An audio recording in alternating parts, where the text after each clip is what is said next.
Hi, I'm here to talk about my paper that I wrote with a couple of colleagues on the Marriage and Family Therapy Practice Research Network.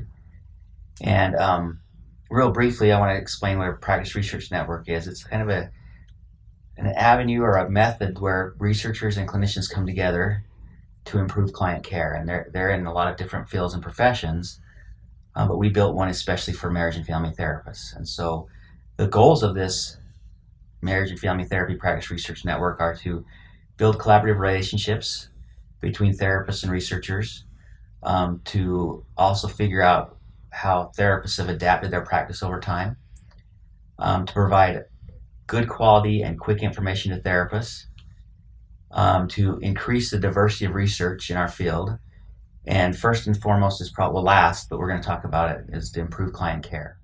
So those are the five main goals of this paper, and the paper describes the methods that go into that. Um, so our field has long, not our field, but in mental health, there's lots of people have talked about the divide between clinicians and researchers. And in my experience and the experience of my colleagues, we have not seen that divide be very large. When we actually talk to clinicians and get them working with us, and we're collaborating, the divide shrinks very quickly.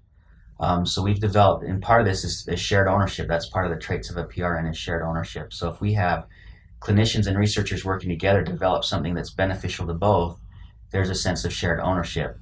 And in our experiences, it increases the validity of the research, and it also improves the product, because we're not just getting one side, we're getting both sides. And so the idea when people have shared ownership is also to share data across sites. So clinicians can use the data for clinical purposes and researchers can use the data for research purposes. The other purpose is that one of my theories is that therapists change what they do over time. So I graduated probably 20 years ago with a PhD, and I learned a lot in my graduate studies, but I've adapted what I do as a therapist. And that doesn't get fed back into a research system as easily as if I don't work at a university. And so I think there's thousands of therapists out in the world who are doing really cool things, but we never find out about it. And so we need to understand what those therapists are doing and how they adapt things over time, and take that information and feed it back into the PRN so that we can be researching things that therapists have already figured out work.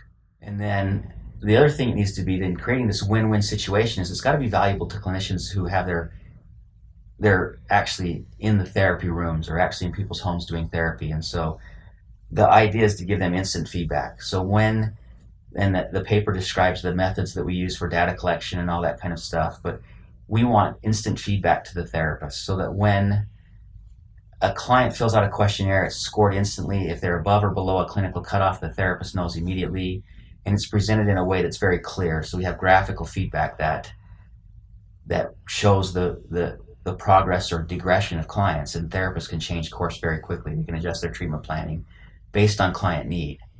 It kind of helps them answer the question, is this treatment working for this client, rather than, am I using an empirically supported treatment? And it allows them to change their course really quickly. So that's where we get that instant information that comes back to therapists. And the fourth goal is to build a diverse database. In our field of family therapy, we do a lot of good research, but it's very siloed. So we'll have, here at BYU, we're doing clinical research, and a lot of other sites are doing clinical research, but we never really work together or collaborate.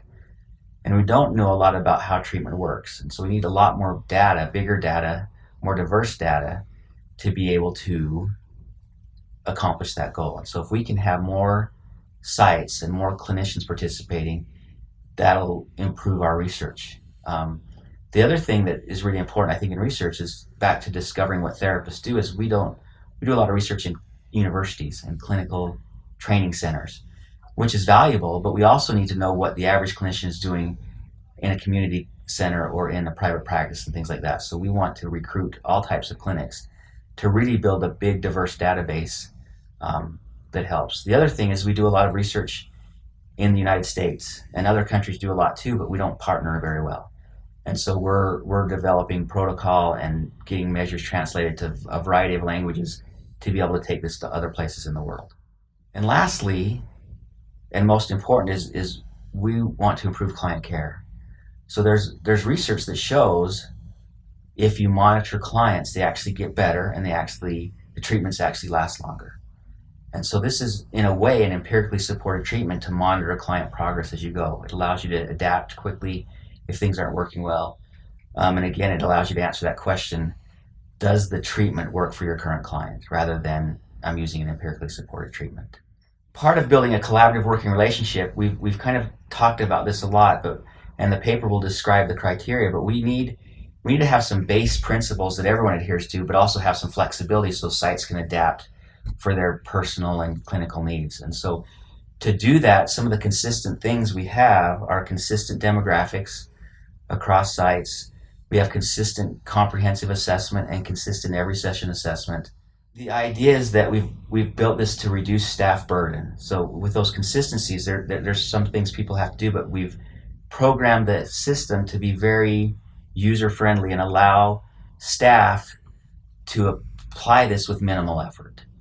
And the paper talks about how we do that kind of thing.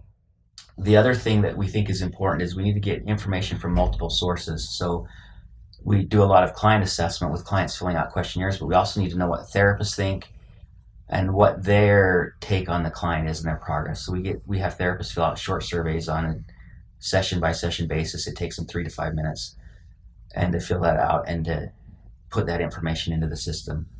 The part that's customizable for each clinic is that they are allowed to choose the comprehensive assessments. We have a menu of about 38 assessments that clients can pick and choose from to fulfill that big comprehensive assessment that happens every 4 sessions. The other thing is we need to make it a win-win for the clinics, and so we have the data are stored on a secure server here at Brigham Young University with no identifying client information, but we allow each clinic to retain ownership of their data. So a lot of PRNs they'll let people participate, but they own the data. And we let each site own their own data and do what they want with it. They just grant us rights to pool data for a bigger PRN, for the big MFT-PRN project.